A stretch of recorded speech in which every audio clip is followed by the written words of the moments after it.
자, 피곤하죠? 자, 계속해서 다음과 같은 내용들을 몇 가지만 더 살펴보고 기다리던 점심 먹으러 가도록 할까요? 자, 교재 계속해서 가사까지 지난 시간에 봤었는데, 자, 이번 시간에는 그 뒤에 보면 231페이지 보면 잡가라는 게 있어요. 잡가. 이 잡가라는 것은 말 그대로 섞일 잡자거든. 여러 노래가 섞여 있는 노래를 잡가라고 한다. 기본만 알고 가. 잡가. 그래서 교재 뒤쪽에도 뭐 잡가와 관련된 내용들을 시켜놨잖아. 나와 있나요? 잡가. 가사 다음에 잡가고 쓰이나? 있죠. 교재 374페이지.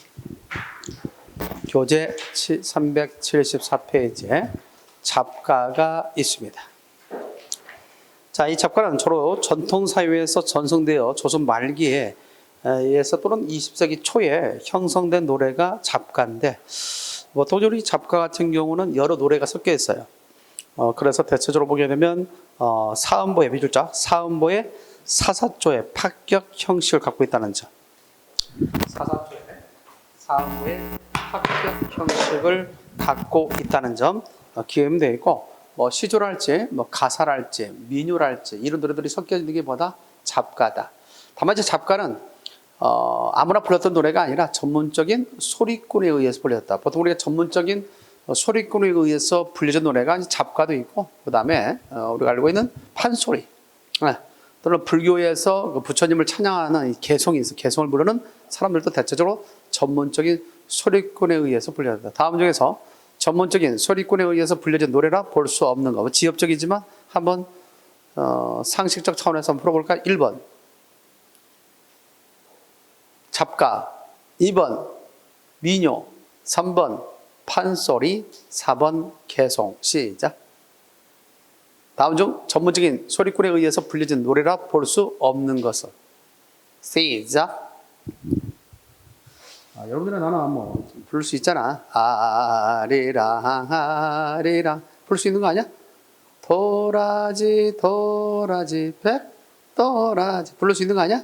괴지나 징징 나네 괴지나 징징 할 수 있죠. 그래서 민요라는 것은 일반 사람들에 의해서 형성된 노래가 민요이기 때문에, 민자가 백성민자잖아. 백성들에 의해서 자연 발생적으로 불려진 노래 라고 할 수 있죠. 그것이 뭐 가사화되고 정형화되니까 무슨 뭐 하지만, 일상생활에서도 특히 우리가 알고 있는 것 중에 하나가 할머니들의 자장가 노래들이 있어 없어요? 있지? 대중 뭐 이게 이제 틀이 없잖아. 일정한 틀이 없으니까 이것저것 다 가져다 붙이기도 하고 뭐 섞여 있기도 하고 하는 것들 아니겠어요? 그런 맥락에서 보더라도 실제적으로 민요라는 것은 일반 대중들에 의해서 자연 발생적으로 형성된 노래이므로 전문적인 소리꾼에 의해서 불려진 노래라 볼 수 없다. 그러나 아까 얘기했던 잡가랄지 판소리랄지 또는 개송은 전문적인 소리꾼에 의해서 불려진 노래다. 이렇게 해서 알고 있으면 되겠다. 이 잡자가 무슨 잡자라고 나왔지? 섞일 잡자. 무슨 잡자? 섞일 잡자. 섞일 잡자. 잡가할 때 잡자가 섞일 잡자. 섞일 잡자 이런 식으로 쓰죠. 나무가 우리 배운 적 있죠?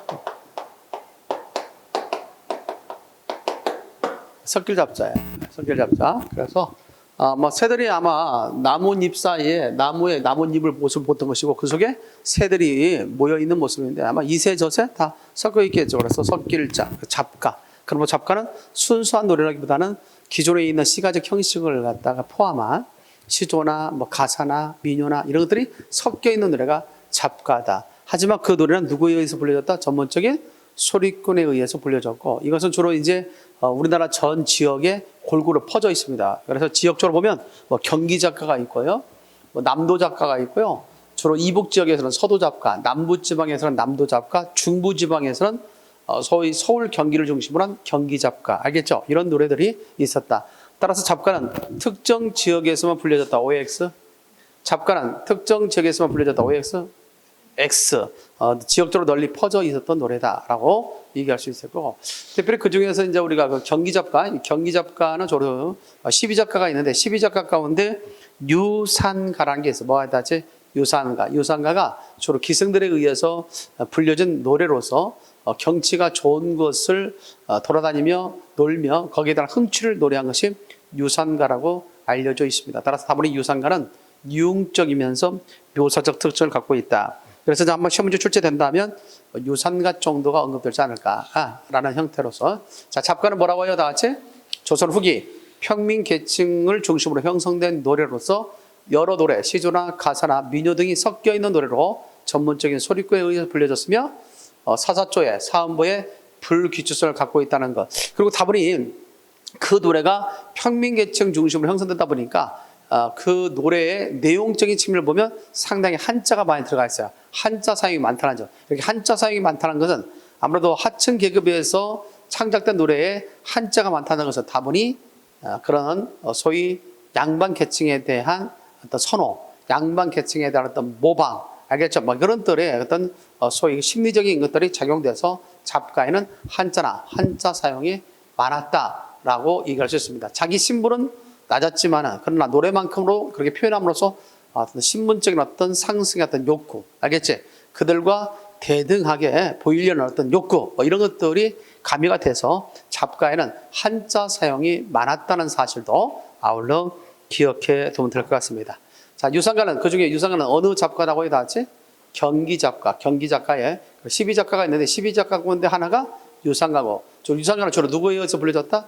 기생들에 의해서 불려졌다. 주로 경치가 좋은 곳을 돌아다니며 거기에 가 있는 그런 유흥, 그런 것을 노래한 것이 바로 유산가라고 알려져 있다. 자, 그렇다면 교재 다시 231페이지로 와서 유산가를 잠깐 보도록 하겠습니다. 유산가. 유자가 논류자지 산이 매산자니까 돌아다니는 거지. 경치가 좋은 산을 갖다 돌아다니면서 불렀던 노래다라고 얘기할 수 있습니다. 그래서 뭐 요즘에 내용을 묻는 문제는 잘 나오지 않지만 봄날 자연의 경치를 완상하고 그 흥취를 노래한 거라는 평가는 좀 가지고 있는 게 중요할 것 같습니다. 자, 제비는 물을 차고 기러기 물이 져서 거지중천에 높이 떠서 두 날에 훨씬 펴고 펄펄 백운간에 높이 떠서 천리강사 머나먼 길 어이 갈고 슬피 온다. 원산은 첩첩, 태산은 주춤하여 기암은 층층, 장송은 낙낙, 에이구 부러져 광풍에 흥을 겨워 우물쭈물 춤을 춘다. 칭암절벽, 여기서 밑줄장, 여기서부터는 이제 밑줄장 해놓고 여기 부분이 이제 들어서 시험 문제 출제되는데, 자, 예컨대 보면 유산가에도 뭐에 잘 나와? 봄의 경치와 더불어서 폭포의 장관을 대천하고 있지. 바로 여기 이 부분. 칭암절벽상에 폭포수 콸콸 수정론 들이온 듯 이골물이 주르륵 저골물이 쏠쏠해서 나오죠. 이 부분이 바로 폭포를 갖다 뭐하고 있다는 점 예찬하고 있다. 자, 그렇다면 얼마든지 시험에 출제될 수 있죠. 유산가의 이 부분을 갖다 해놓고 이 부분 속에 언급된 소재와 같은 대상을 그리고 있는 걸 찾아 나갈 때 앞서 얘기했던 작품의 관동별곡 속에 만포도 폭포와 12폭포 있었어 없었어? 있었지. 거기는 직접적으로 폭포란 말이 안 나오지. 비유를 통해서 들어가 있으니까 그런 점에서 같은 대상을 묘사하고 있는 부분을 찾아 나갈 때 시험 문제 언급될 수 있겠다. 알아둬 연관성, 만포도 폭포와 12폭포에 대한 내용을 좀 기억해 두는 것이 좋겠다. 다시 한번 시작. 만포도 폭포와 12폭포의 내용을 기억해 두는 게 좋겠다. 알겠죠? 그것만 알고 있으면 돼. 그다지 어렵지 않습니다. 다시 한번 얘기합니다. 유산가는 조선 후기에 나왔던 어느 작가의 일종이다. 시작. 남도 작가의 일종이다. 서도 작가의 일종이다. 경기 작가의 일종이다. 경기 작가의 일종이다. 알겠죠? 경기 작가의 일종으로서 그랬다는 사실도 기억해 두면 될 것 같습니다. 그것만 알고 갑시다. 자, 이렇게 해서 잡가는 좀 기억해 두면 되겠고요. 두 번째입니다. 이제 민요에 대한 이야기. 자, 민요도 역시 뒤쪽에 페이지를 통해서 먼저 공부하고 오도록 하겠습니다. 375페이지. 자, 375페이지 보면 민자가 이제 백성민자니까 백성들의 노래, 자연 발상적인 노래. 그래서 특색, 개념을 잠깐 살펴보면 과거로부터 내려오는 전통적 운율감을 기초로 일반 민중들 사이에 자연스럽게 형성됐다. 있지? 자연스럽게 형성됐다. 그 사람의 입을 통해 전해지는 노래가 바로 민요라고 얘기할 수 있습니다.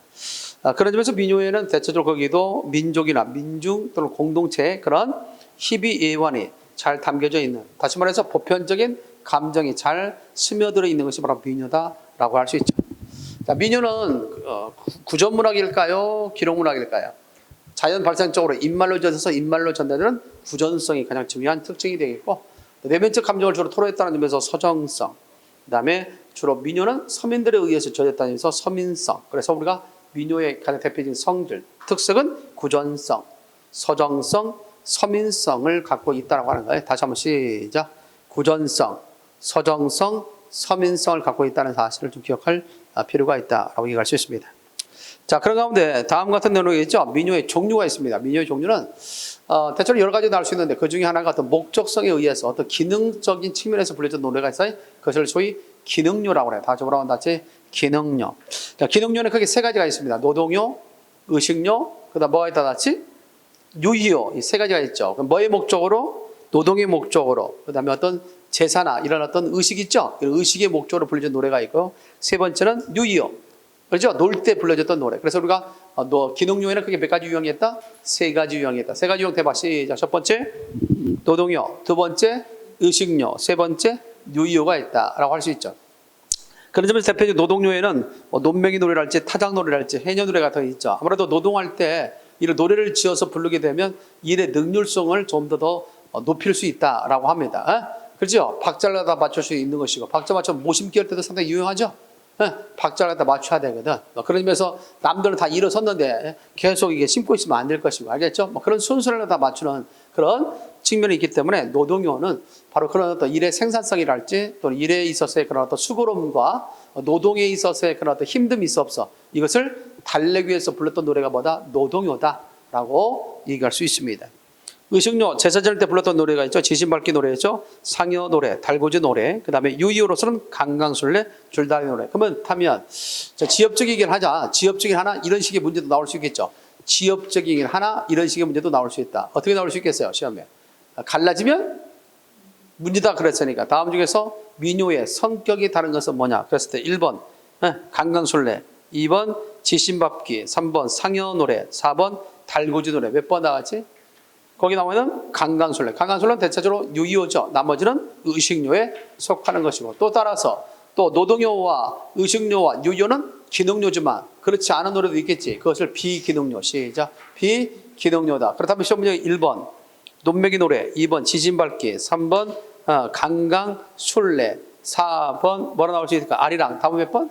아리랑. 아리랑은 기능요. 알겠지? 어느 순간에도 놀 때도 부를 수도 있고, 알겠죠?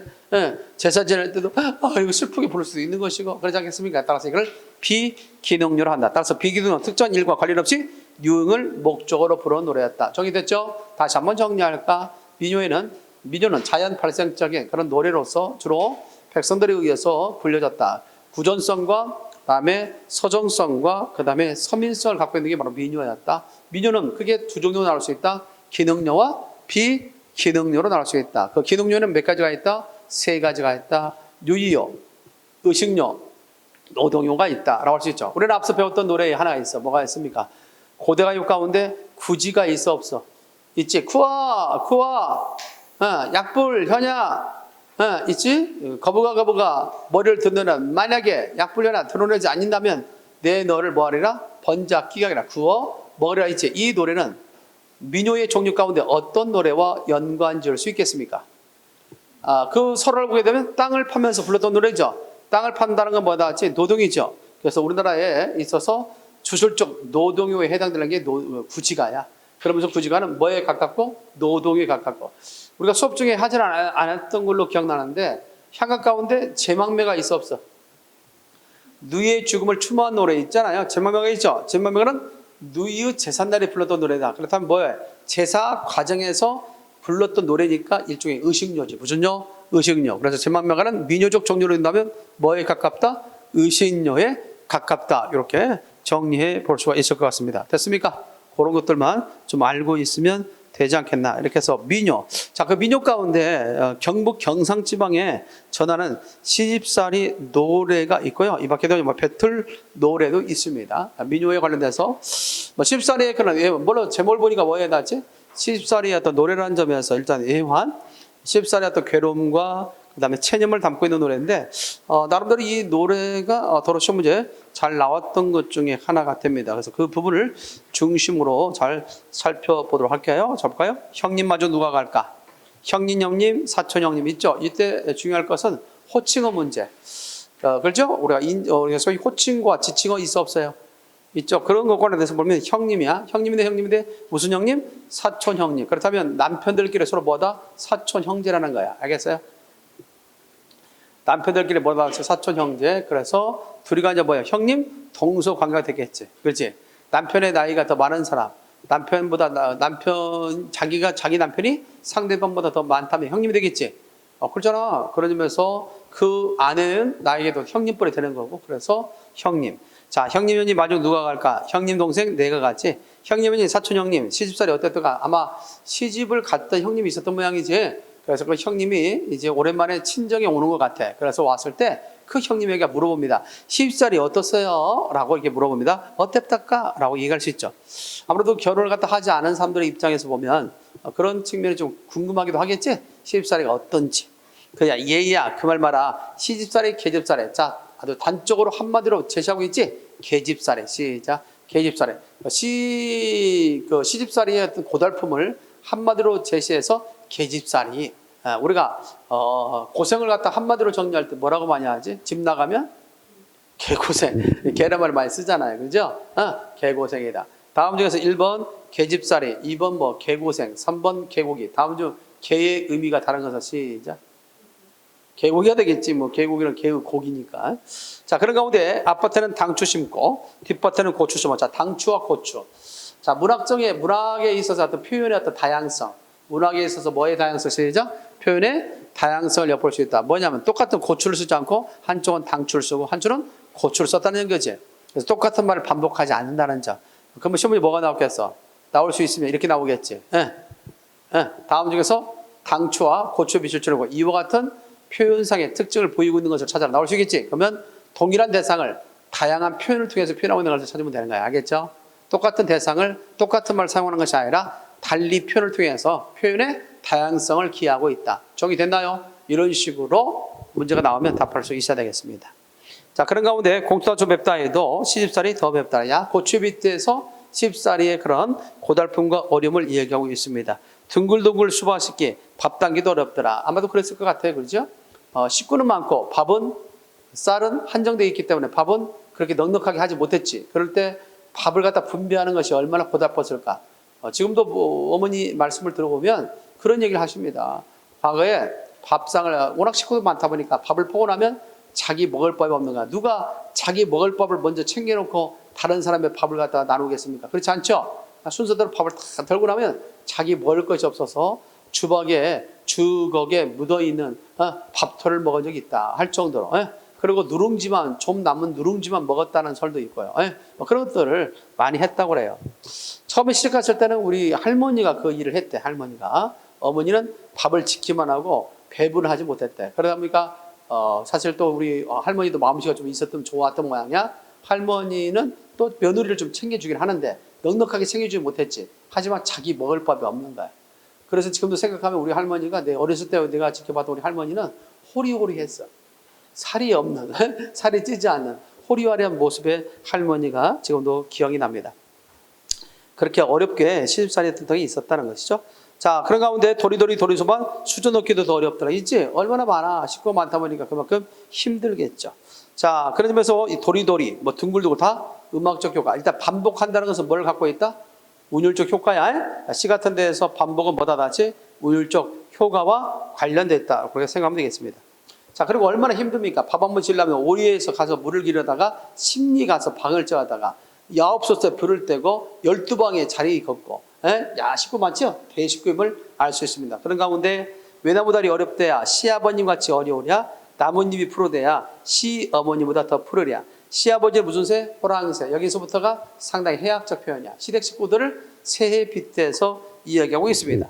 시아버지는 호랑새요, 시어머니 꾸중새요, 시아버지 뾰중새요, 남편 하나 무슨 새요 다 같이? 미련새요, 자식 하나 무슨 새요 다 같이? 우는 새. 여기서 좀 약간 헷갈릴 수 있는 것 중에 하나가 더러 시험 문제 출제됐습니다. 한림새, 뾰족새, 뾰중새 각각 의미가 뭐냐 나왔는데 거기 나와 있는 한림새는 남의 허물을 잘 고해바치는 일러 바치기 잘하는 거 알겠죠? 그것이 한림새라고 할 수 있습니다. 뾰족새는 성을 잘 내는 새, 뾰중새는 마음에 차지 않아 입술이 뾰족하게 나온 사람 알겠지? 주로 이제 아주버님 같은 경우가 그렇게 뾰중새였던 것이죠. 자, 그러나 남편은 이러저 모르는 미련새다라고 얘기할 수 있죠. 자식 하나 우는 새요, 나만 썩는 살새. 그래서 각자의 시댁 식구를 뭘 빗댔어요? 새해에 빗대서 시집살이에 있었을 그런 어려움을 해학적으로 제시하고 있다 볼 수 있는 거죠. 자, 그런 가운데 귀 먹어서 3년이요. 눈 어두워 3년이요. 말 못하여 3년이요. 석 3년. 그러니까 약 10년을 갖다가 뭘로서 살아? 나는 보아도 보지 않는 것처럼, 들어도 듣지 않는 것처럼. 이해되겠죠? 말하고 싶어도 말하지 않는, 그렇게 정말 뭐처럼, 대체로 바보처럼 그렇게 10년을 살아야 됩니다. 석 3년을 살고 나니 백옥 같은 내 얼굴이 뭐가 됐습니까? 백꽃처럼 하얗던 내 얼굴이 누렇게 호박꽃이 되어버렸네. 그래서 백꽃과 호박꽃은 서로 대립되는 이미지를 갖고 있는 거죠. 백꽃이 호박꽃으로 변했다. 삼단 같은 머리가 비살이춤이 됐다. 그 다음에 백옥 같은 손길이 오리발이 됐다. 다 텄죠? 텄다. 이렇게 얘기할 수 있죠. 따라서 서로 대립적 이미지를 갖고 있다. 대립적 이미지 또는 대립적 이미지를 대응함으로써 시집살이의 어떤 어려움, 그 속에서 고초받고 있는 자기 자신의 모습을 잘 드러내고 있다라고 할 수 있죠.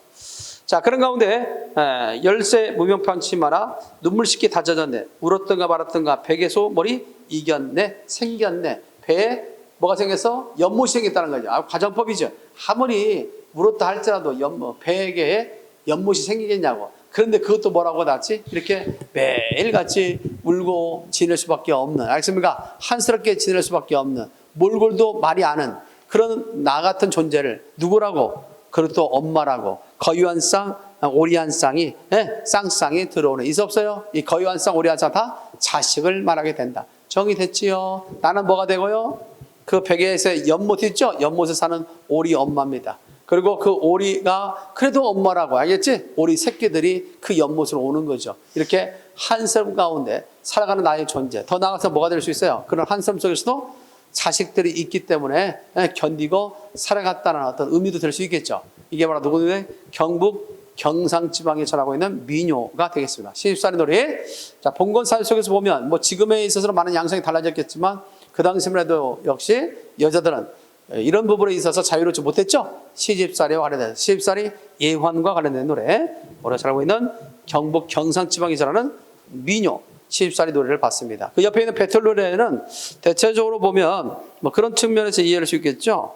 배틀 노래, 배 짜는 여인의 흥과 무엇을 잘 닮고 있어서 오히려 이 부분에 있어서 보면 배틀 짜는 데 있어서, 배를 짜는 데 있어서 고달픔을 얘기한 것이 아니라 오히려 그 흥취를 노래하고 있다라고 할 수 있습니다. EBS 교재의 문학작품에 이와 같은 배틀 노래도 수록되어 있더라고요. 알겠습니까? 그런 점에서 내용만 파악하고 갑시다. 기시미로 갈 적에 갈봉을 따가지고, 자, 옆에 현대어로 해놨습니다. 자, 현대어로 잠깐 보도록 할까요? 김을 매러 갈 때 길봉을 널 따가지고, 갈봉을 따가지고, 김을 메고 올 때는 올봉. 자, 그래서 갈봉, 올봉. 시작. 갈봉, 올봉. 자, 갈 때는 갈봉, 올 때는 뭐다? 올봉. 이쪽에 언어 유의죠. 말장난. 알겠지? 원래 뽕에 무슨 갈뽕이 있고 올뽕이 있는 게 아니야. 갈 때는 갈뽕이고 올 때는 뭐다? 시작? 올뽕으로 했어요. 그래서 말장난, 언어 위희다라고 할 수 있죠.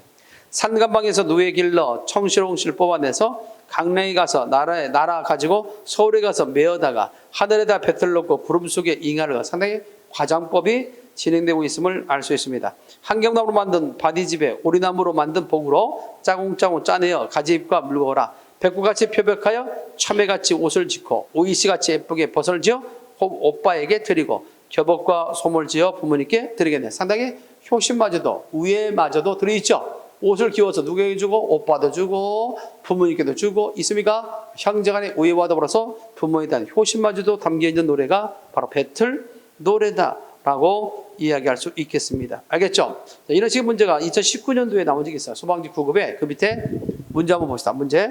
배틀 노래를 실어놓은 상태에서 다음 작품에 대한 설명으로 적절하지 않는 것은 노동 현실에 대한 한과 비관이 들어있다. 노동 현실에 대한 한과 비관 아니죠? 상당히 그런 재미와 기쁨과 흥취 그렇게 만들어서 오빠도 주고 자기 부모에도 주겠다는 포부가 있지 않습니까? 그런 점에서 여기 나오는 한과 비관은 전혀 관계가 없다라고 얘기할 수 있습니다. 자, 그것만 좀 알고 있으면 될 것 같아요. 그래서 나머지는 배틀 노래의 표현상 특징이죠.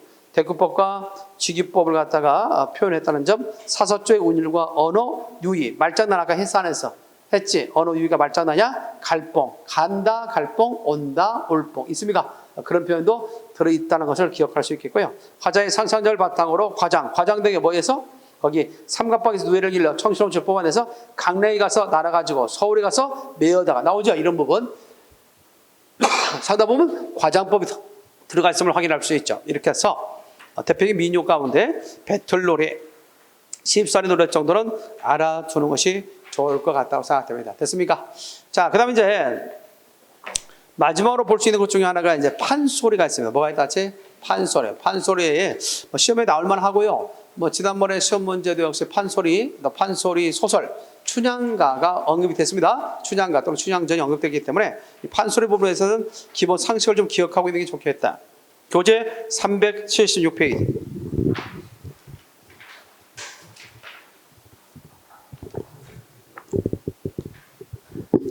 자, 376페이지 보면 뭐가 나왔지? 판소리. 판소리는 다소 이야기성을 갖고 있어요. 그래서 판소리는 자, 판소리는 두 가지 이중성을 갖고 있는 판소리의 어떤 이중성이라고 할까? 자, 판소리 이중성이다. 이야기성을 갖고 있다. 그래서 서사성과 그다음에 그 속에 판소리 갖다가 부르는 광대들의 연극성까지 연기적 요소까지 들어가 극성. 그래서 판소리는 서사성과 뭘 가지고 있다 같이 극성을 가지고 있다. 정의됐나요? 그렇게 생각하면 돼서 이야기 스토리가 있고 그 다음에 거기 속에는 또한 뭐다? 판소리꾼에 의해서 광대에 의해서 연기도 들어간다. 따라서 극성, 서사성과 극성이다. 그렇게 생각을 좀 해두면 될 것 같습니다. 자, 그렇다면 판소리에 대해서 기본적인 이유가 판소리. 자, 판소리는 전통적인 민요적 연애 양식으로 이야기하는 노래로 주로 판소리는 한 사람의 창자가 한 사람의 고수의 북장단과 추임새에 맞춰 사사적인 이야기다, 서사적인 일의 이야기다 나올 수 있는데 서사적인 이야기, 서사라고 써놔요. 서사적인 이야기를 소리를 갖다가 뭘과 섞어서 말과 안일이와 그다음에 거기에 곡조를 섞어서 구현한 대표적인 이야기가 바로 판소리다라고 할 수 있죠. 자, 판소리를 좀 더 정리해 준다면 이렇게 간단하게 정리할 수 있습니다. 자, 일단 책을 통해서 보면 정리가 안 되니까 판소리 잠깐 정리합시다. 판소리. 알겠죠? 자, 판소리. 첫 번째 판소리는 뭐냐? 판소리는 일단 발생.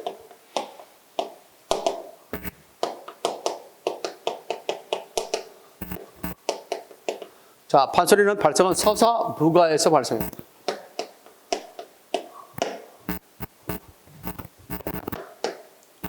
두 번째, 판소리의 판은 무대를 뜻하고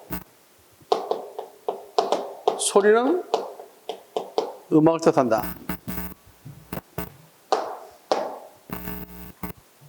판소리가 주되게 이제 불린 지역.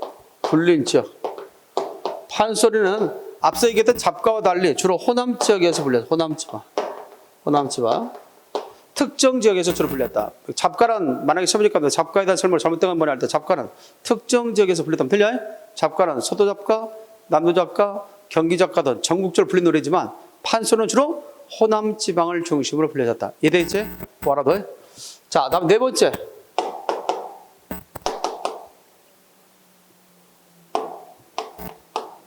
판소리의 구성 요소가 있습니다. 판소리의 뭐야? 구성 요소와 관련해서 살펴보자. 자, 판소리 구성 요소는 그게 다음과 같이겠죠. 광대가 있고, 그 다음에 고수가 있고, 관객이 있다. 광대라는 것은 소리꾼이죠, 소리꾼 또는 다른 말로 창자라고 할 수 있죠. 이 창자와 관련된 요소가 있겠지. 그게 세 가지.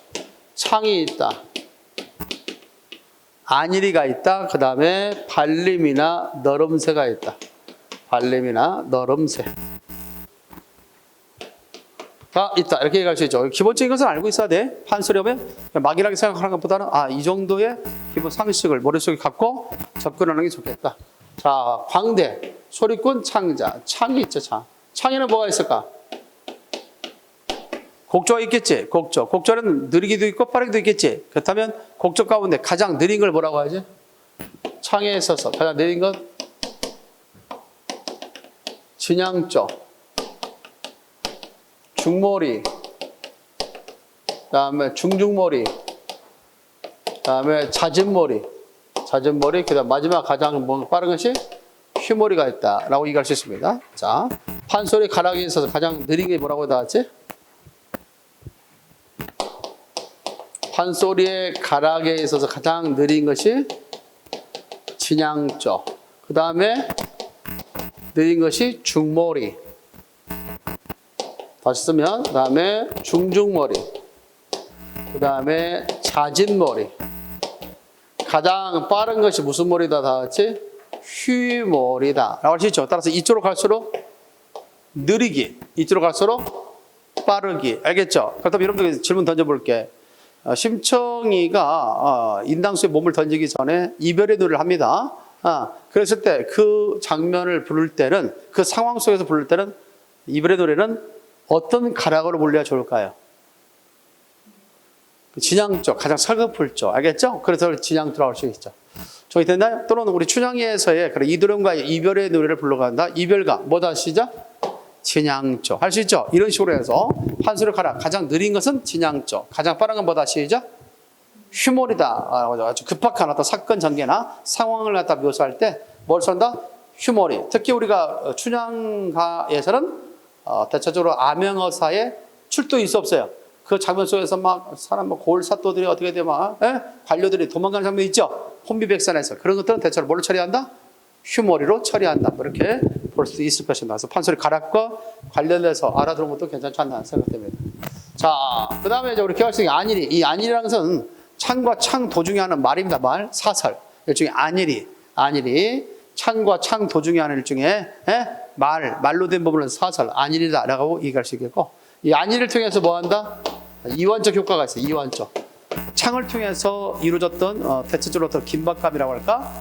그런 어떤 노래소리에 있어서의 그런 상황 속에서 갖는 어떤 급박감, 뭐 이런 것들을 대체로 창을 통해서 이루어져. 그래서 이거는 뭐냐? 창은 대부분 긴장적인 요소를 긴장을 유발하기도 한다. 알겠지? 그 긴장된 유발을, 긴장성을 뭘로써 달래준다?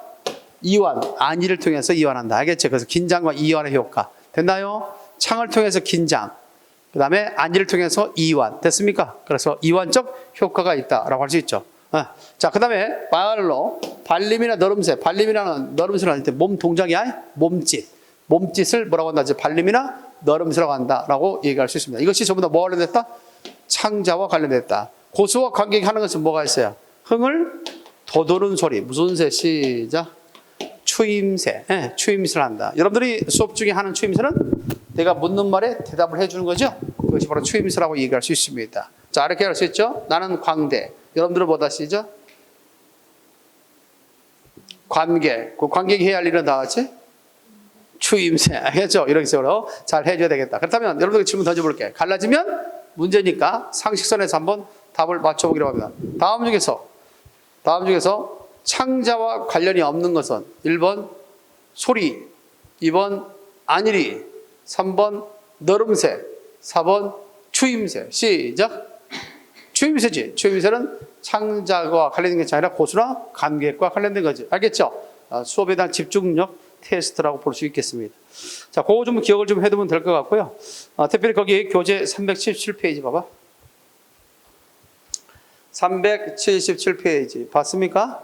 자, 377페이지 보면 거기에 구성요소 관련돼서 창, 안일이, 발림 나오지. 특히 창과 관련돼서, 특히 안일이 관련돼서는 안일이는 어떤 대목이 나오냐면 뭐뭐 했는디, 뭐뭐 했겠다 이런 식으로 나올 때가 많아요. 상토적으로 뭐뭐 했는디, 뭐뭐 했겠다 이런 표현 나오면 그 부분이 사설 부분이구나 이렇게 생각해 두면 될 것 같고요. 밑에 발림이나 너름새와 관련돼서 아까 얘기했죠. 몸 동작, 몸짓과 관련된 거다 생각하면 될 것 같고, 그 밑에 위줄자 더듬.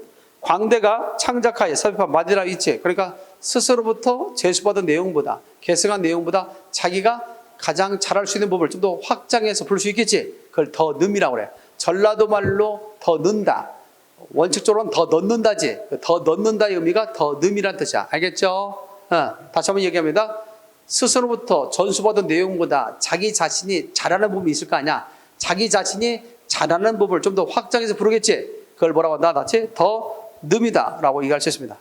판소리를 부르기 전에 목을 풀고 소리팔의 분위기를 도둑이에 부르는 노래를 단가라고 한다. 알겠지? 단가. 그거 알아두시고, 이 밖에 거기에 여러분 잘 알고 있는 그 신재효라는 사람이 있어서 판소리 12마당을 6마당으로 정리한 사람 신재효인데, 신재효가 다음과 같이 얘기하고 있습니다. 광대가 갖춰야 할 조건을 그게 4가지로 얘기하고 있는데, 인물칠해, 사설칠해, 득음, 너름새 순으로 해서. 알겠지? 그럼 가장 으뜸이 뭐다?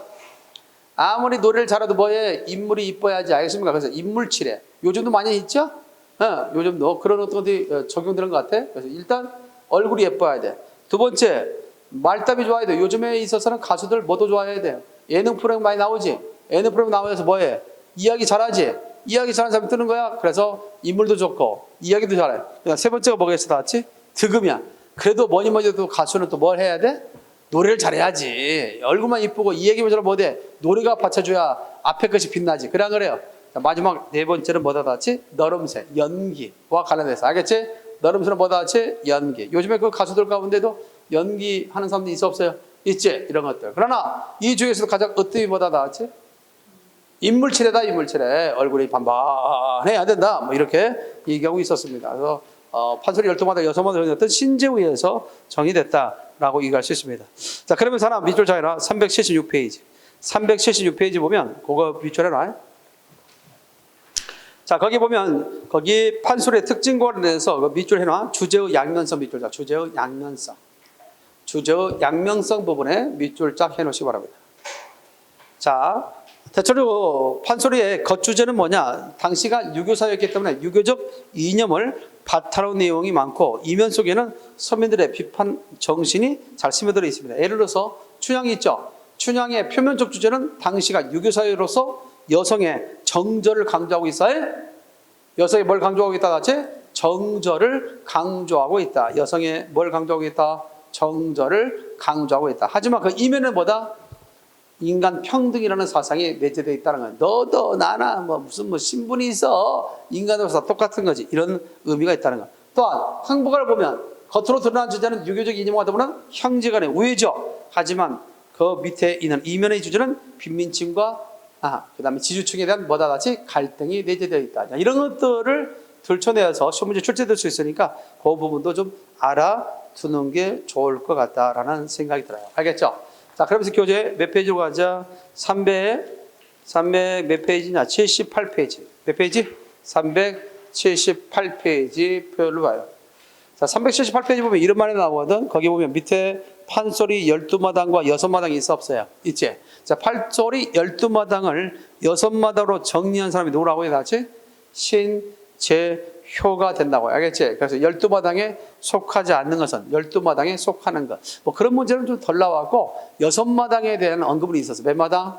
6마당. 그래서 판소리 6마당은 전북 고창 출신인 중인계층 출신 양반입니다. 초급 양반 출신의 신재우에서 정리가 됐는데 이 신재우가 판소리 12마당을 6마당으로 정리하면서 이 판소리의 대중화에 기여를 해서 뭐에 기여했다?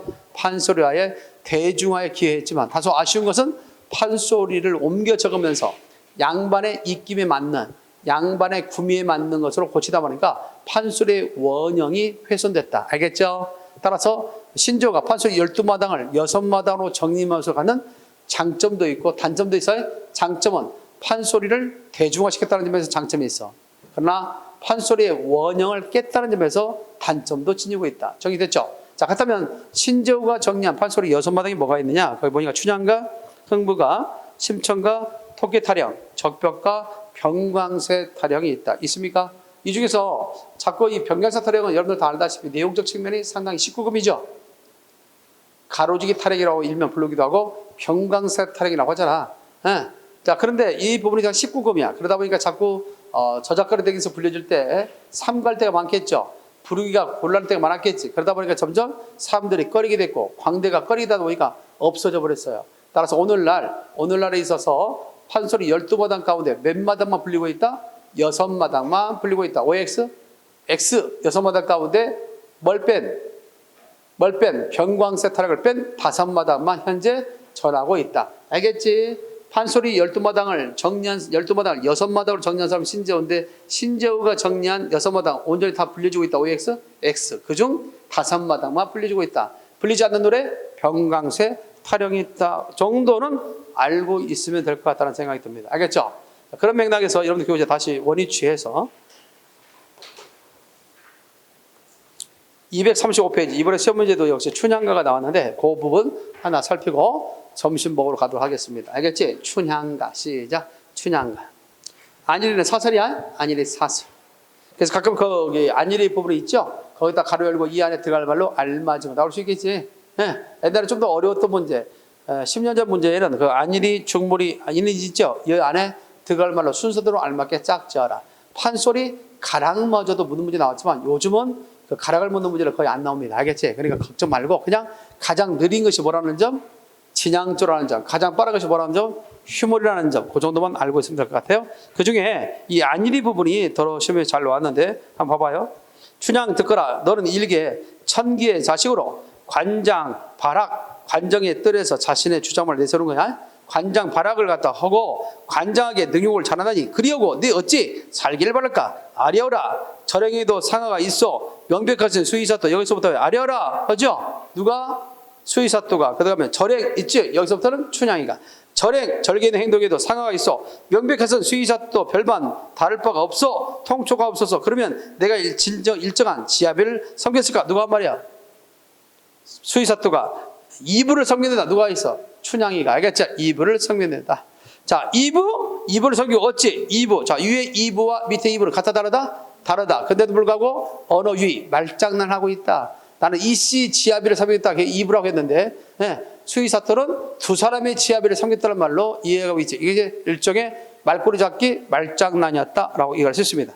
두 이자가 아니오라 오야니 자이로서이다. 어사또 마음이 하도 좋아. 그렇지? 자기 자신을 갖다 이르는 줄 알고 해. 어사또 마음이 좋아. 한 번 더 떠보는디 내 본가 수청은 거역했지만 잠시 지나는 수의사또 수청도 못 들을까? 이에 내 성도 이가다. 알겠지? 네가 이씨를 섬겼다니까 내가 성이 이가다. 아주 뭡니까? 얄궂죠? 이도령이. 그러자 어사또의 장래에 발동하는 법으로 발장을 하고 있다. 언어 유에 따라서 이 부분에 나타난 주된 표현적 기법은 뭐다 나왔지? 언어 유희, 말장난이었다라고 이야기할 수 있겠습니다. 알겠죠? 그래서 춘향가 부분은 사실 뭐 워낙 내용이 잘 알려져 있기 때문에 여러분들이 그 부분에 대해서 사실 어렵지는 않을 걸로 봅니다. 이해됐습니까? 그래서 춘향가 부분 아무래도 이제 시험 문제 출제된다면 판소리 부분에서는 춘향가 부분이 좀 언급되지 않을까라는 생각을 해봅니다. 그런 점에서 기억해 두시고 다시 한번 강조하지만 판소리는 주제의 뭘 갖고 있다는 점, 양면서를 갖고 있다. 겉은 유교적 이념을 반영하고 있지만 속은 약간의 진보적인, 알겠습니까? 그런 어떤 혁명적인 그런 내용을 담고 있다. 특히 춘향가에 있어서는 인간 평등이라는 것이 내면적 주제로 설정되어 있다라는 것까지 기억을 해두면 되겠습니다. 자, 이렇게 우리는 오랜 시간 동안 뭘 배웠어요? 하나의 그 고조문학 파트 가운데 시가문학을 중심으로 제시하고 있다라고 할 수 있죠. 특히 그 춘향가를 했으니까 그거 하나 한다면 춘향가라고 하는 판소리는 뭘로부터 나왔지? 근원설화가 있지. 근원설화.